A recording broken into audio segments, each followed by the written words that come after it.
Alright, welcome to part 2 of the Meridian Rush breakdown series. So, in the first part we went over all the layers. Now in the second part, I'm going to break down all of the ridiculous, nerdy mixing stuff that's been going on for the song. So, since the drums are the first part right here, we got, we'll start with the two kick mics, and Kevin recorded a kick in and kick out microphone setup, which is pretty cool. So kick in just sounds like this. Kick out sounds like this. Together. Pretty fat together. And basically, let's see, this is the EQ shape for kick in, EQ shape for kick out. And they're pretty similar. I was basically kind of going for the same thing for both. Big, massive, around 60, maybe a little bit above boost, and then a little bit above 4K boost for that, for the attack, and then for the kicks, I tried to get a really tight compression on both of those. So without it, they sound like kind of flat. I did also gate them first. That's what it sounds like when I mute or bypass the gates. By the way, I have a big mixer window off to my right. I'm using a dual monitor setup, so just messing with stuff off screen. Okay, snare. The snare. Snare is interesting. Snare was a very interesting story. I have a lot of stuff going on here. First thing is a compressor.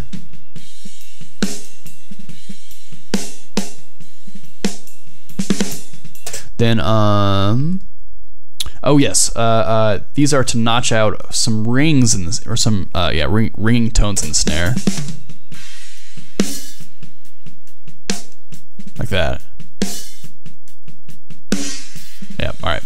Then, second EQ is just for overall tone.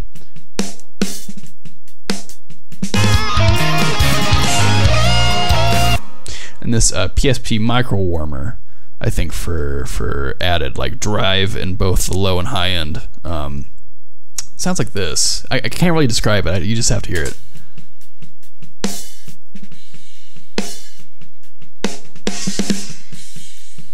That's what that does. And then there's a few other things that happen with the snare. First of all, here's the window for the snare channel. So on the right here we have a drum room reverb, which is standard Cubase reference, and a snare squish track. So basically, what's happening right there? So right now it's set on pre-fader. So if I just take off that. Alright, so what you're hearing right there is the squish track. So it's basically like this really tight attack, which I actually learned from Dr. Manhattan, in fact. So thank you, Hugo. So all together, it's like that. And then there's another, I basically have two reverb tracks, and that's a studio reverb. But that's not the last thing about the snare drum. What I did for this, so you can hear that large room sound for the snare. See, there's a snare room track right here. That's a MIDI track, and it's actually being triggered off Drumagog right here by for the snare, and it's basically going into, let me pull it up, good old Toontrack Superior Metal Foundry, and I basically only have the snare drum loaded.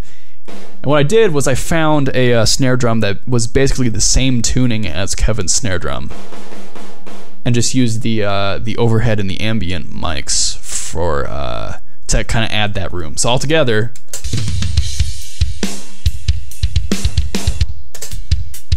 and without it,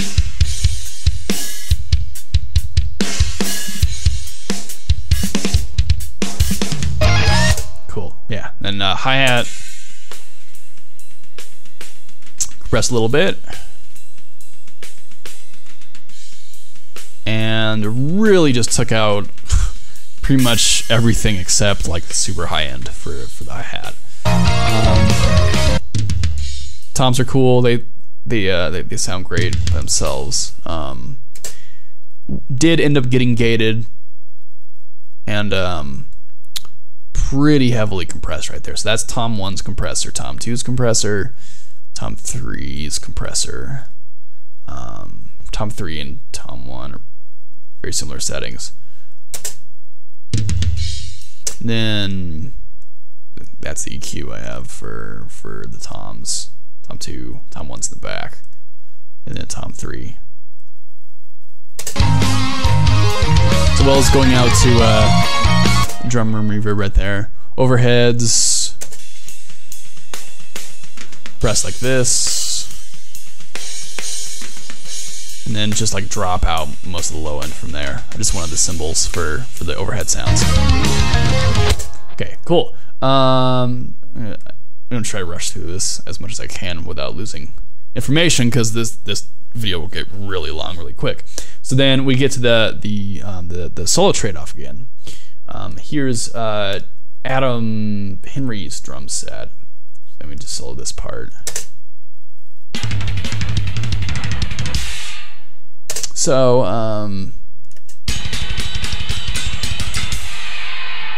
see, I did this weird pan stuff, and there's a what did I do? Oh, flanger. A flanger I just put on the drum set just to there's that extra sound you were hearing. And anything else in particular? No, just like regular compression type stuff on each of the instruments. I'll just solo them by themselves. Kick, snare drum.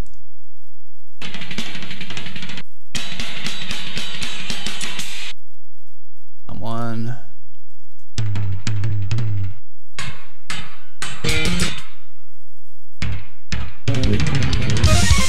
Then the overheads.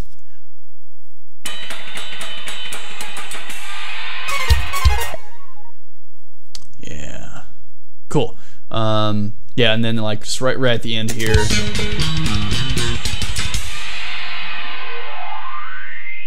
Where did that? Oh, it's the there we go. The Cubase basically built in EQ. Whoops. If you can watch it move while the when it plays.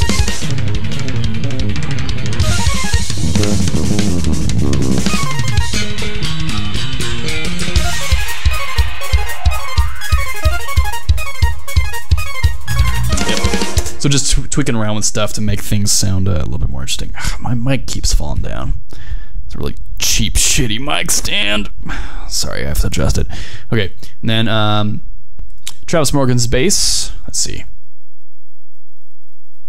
Compressor. Chorus. Just a little bit of chorus just to change things up.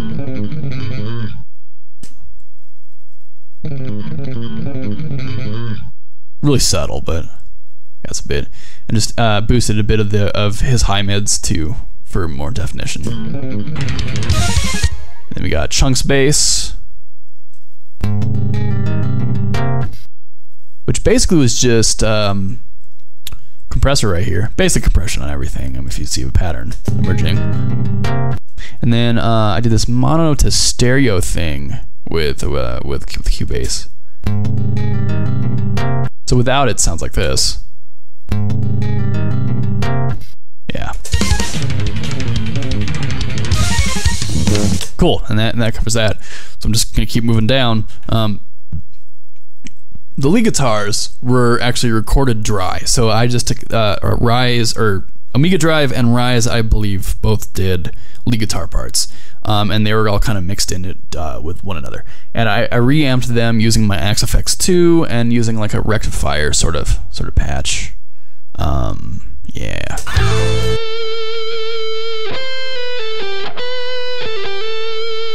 And beyond that,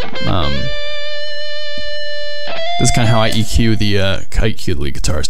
Shelf down the lows, and there's on all the XFX stuff, there's kind of like this really annoying 2K ring that I always have to take out.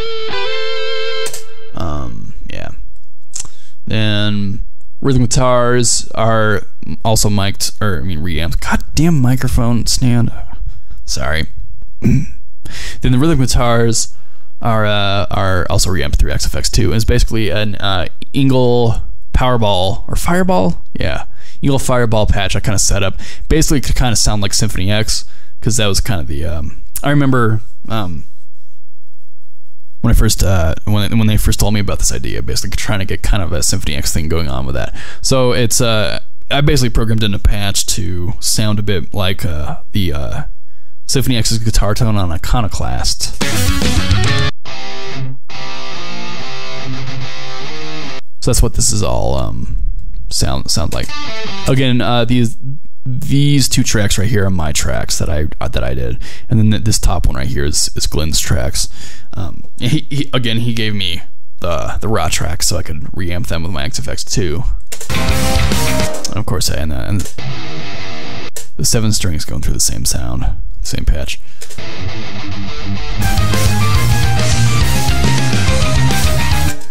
And I think in terms of post EQ for those guitars,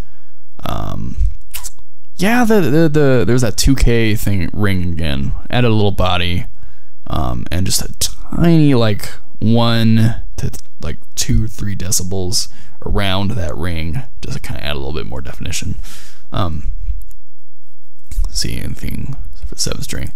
That's what the 7 string looks like. I kind of dipped out the low mids a little bit so that it wouldn't be too overwhelming, but give it a little bit more of the bass, so it's a bit more powerful. Then for acoustic guitars, this is cool. Each acoustic guitar gets its own compressor. So if I just solo the left guitar, which is this compressor,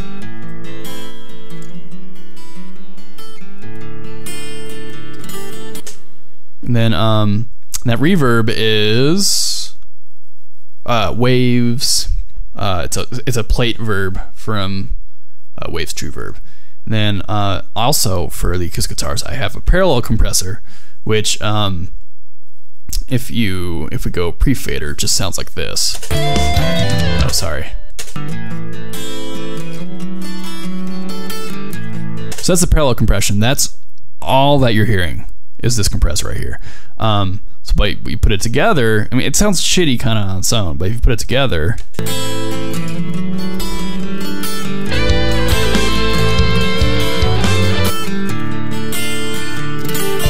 sounds really ballsy. Cool. And then bass. So pretty much this is just all my like go-to settings for bass is Waves, C1 comp. Here's the EQ. Then I put it through Waves Guitar 3 for just to kind of get a little bit more. Hold on, this is just what it sounds like without like the amp simulator.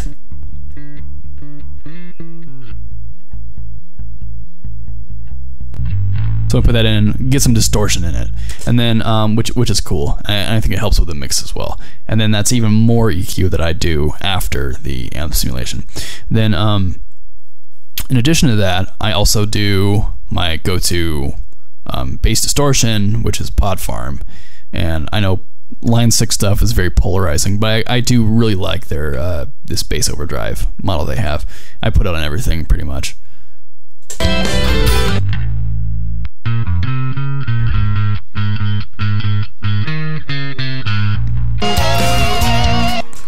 So, excuse me. So without any of the inserts, sounds like that. And with them on.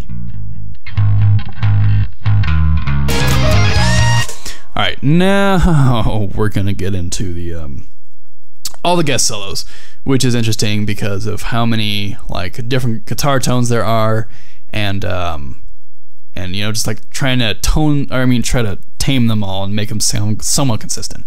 Because like we got, I think, this guitar tone, I think it's this one, which without the mixing sounds like this.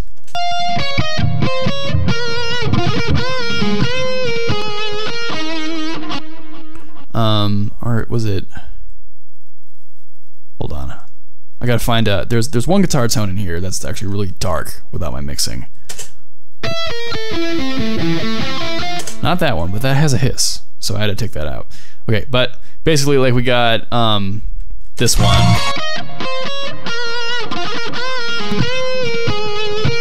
which has this all this bass in it, and then you mix that in with like Eric Vikingguitar's guitar tone, which sounds like this on mix.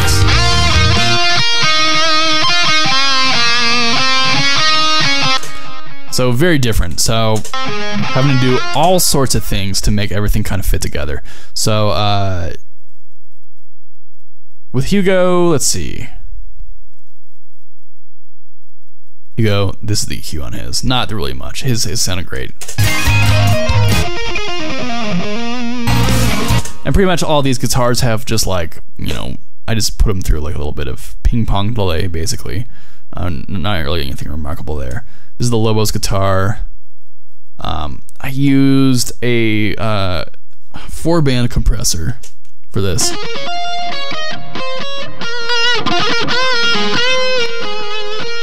Really kind of tame what's going on, as well as this EQ. Basically took out all the lows. And I mean, sometimes it's not that necessary to actually take out like all the lows, but with all these layers, it really helps for mixing overall. Synth solo for Demonstray. Compressed it like this. And took a big dip out of his low mids.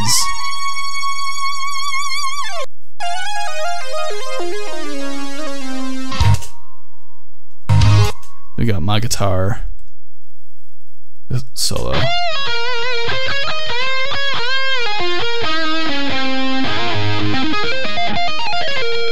Which is basically really similar to the other guitars of mine that I used. Then we get to Eric Vikingguitar's guitar. So again, his is way different tone. So it's a lot more focused around the high mids and the treble. So I end up using another 4-band compressor. Really work on that, and then I think this EQ was just to kind of get out some of the annoying rings like this. Oh, whoops. That one, ugh. And then I guess I just like to kind of get out some of the pick thunk noise. Cool. And then Norg synth solo.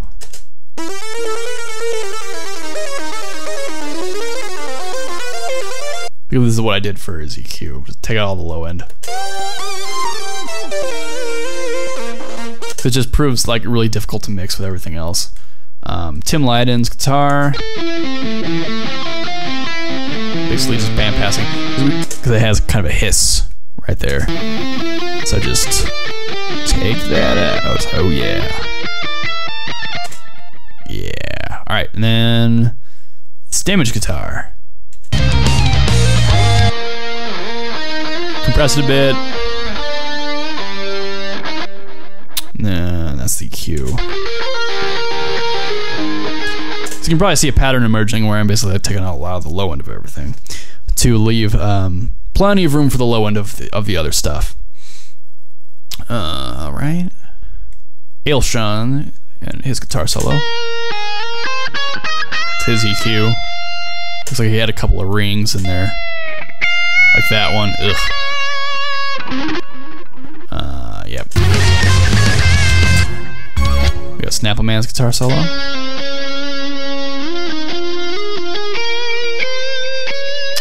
I don't know what it is about like 2200 and rings and guitar amps, but it's a pain in the ass. All right, so that's it for the guest guitar solos. So a lot of the EQ was done to try to kind of get the guitar tones mostly cohesive. Now the piano, I don't think there's anything really remarkable about this. Looks like I boosted a bit out of the high end just to make it more, give it more attack, and obviously put it through hall reverb. Then with the going into the let me pull it up. It's for when it switches back to MIDI piano, it's a Ailsean Sonic SE piano, which is Steinberg's updated version of Ailsean 1 for Cubase 6, and there it is. Yeah, it's like a bright acoustic piano.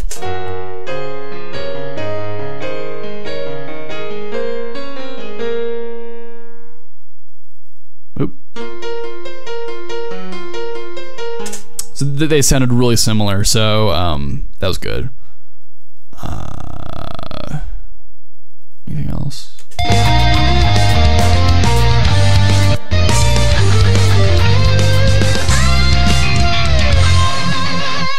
Okay, cool. And then so down to the violins.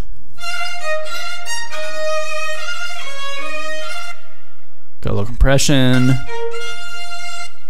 And each of these takes sound a little bit different, so I think the EQ happened differently. Yes, there's the violin 2 EQ. There's violin 1 EQ. So if I take those off, it's probably just a little bit of a slightly different mic distance or something. Yeah, and obviously put this through hall reverb. Just because it's a goddamn violin. Cool. So synth lead, right down here. Oh yeah. So this is where when this MIDI track right here is actually supposed to trigger both a Pro 53, which is my go-to synth for like the fat lead, really, and the second synth that it also triggers is Korg Waystation. Patch number 4, which is the mono lead synth. So together, that's what it's supposed to sound like.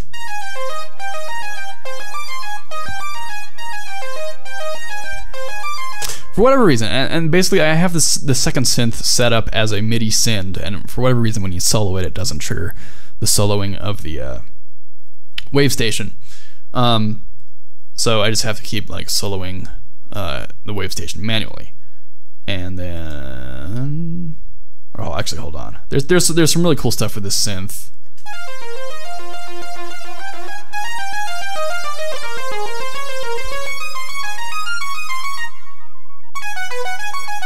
Yeah, coming up right here.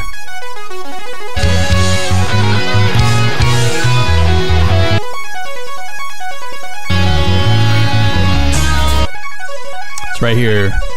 I'm pretty sure I explained this in the first part, or the first video. But these are the things that kind of like added to it for this bridge part. Like right here, I have this stereo enhancer plugin, which I'm just screwing around with in Cubase with automation.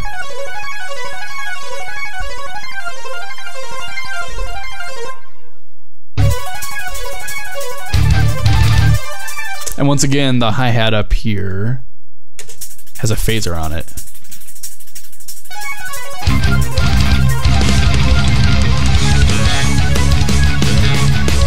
Then right over here, I do a little filter sweep.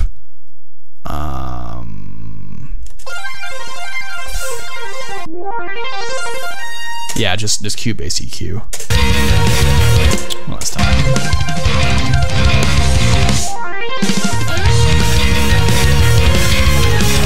Cool. And then synth 2 is just Native Instruments FM7 Fatty. That's really basic.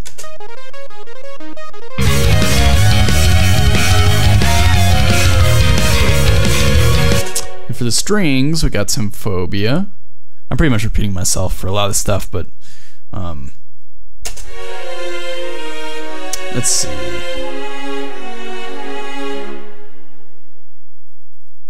forgetting.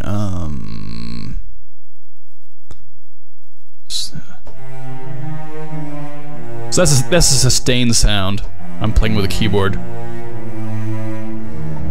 Then staccato right over here.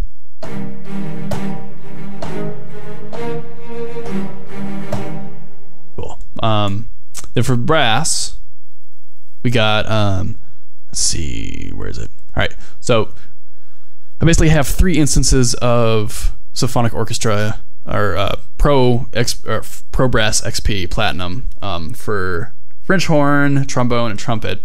So for the French horn, there I have all these articulations loaded, and it's both on close and far mics. So you can see little C and little F. So hold on.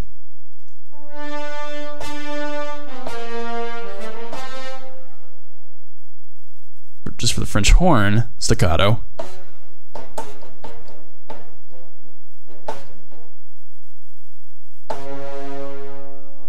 Then I use my mod wheel to change the volume of it.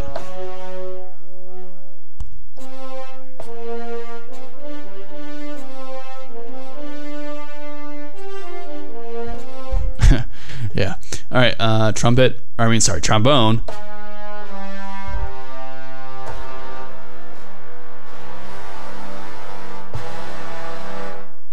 And trumpets.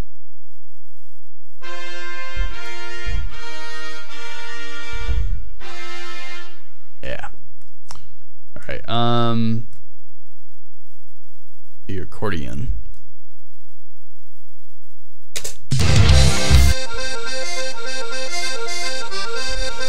The accordion's compressed a little bit, and the EQ. It's like I took out that frequency right there. Then accordion B. I basically made it stereo so it could fit with the other accordion better. Using a waves doubler right there. But yeah. And live Glockenspiel, which is awesome. But I pretty much took out all of the low end, which sounds like this.